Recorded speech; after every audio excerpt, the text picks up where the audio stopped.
أن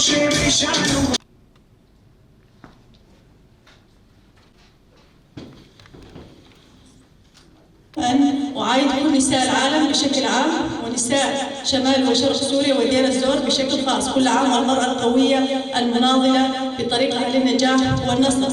طبعا تعرفون الداعم الحقيقي للمرأة في سوريا بشكل عام ودير الزور بشكل خاص هو القائد عبد الله أوجلان. بفضل أفكار القائد عبد الله أوجلان أخذت المرأة مكانتها في جميع المجالات، سياسيا، عسكريا، اقتصاديا، ثقافيا.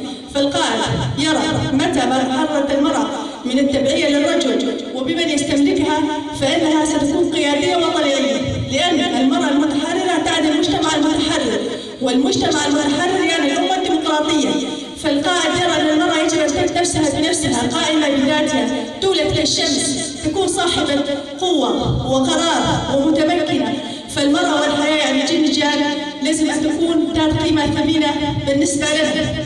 فالقائد يرى أن الشرق الأوسط بحاجة إلى ثورة نسائية جذرية، فهو يرى أن الثورة اليونانية القديمة هي ثورة نسائية ناجحة، أما النظام الأبوي فهو ثورة المدنية والحداثة واستعباد المرأة إلى آلاف السنين.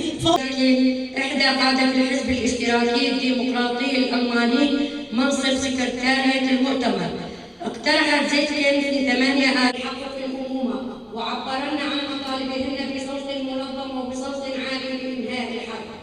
في 8 آذار عام الأعمال وفي 16 كانون الأول عام 1977 اعترفت الجمعية العامة للأمم المتحدة رسمياً باليوم العالمي للمرأة.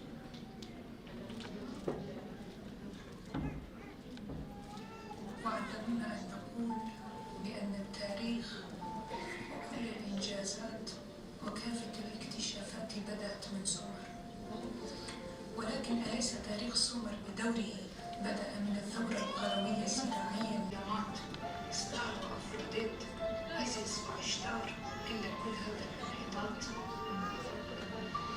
كيف بعد الاقتصاد ساحة لألاعيب من لا علاقة لهم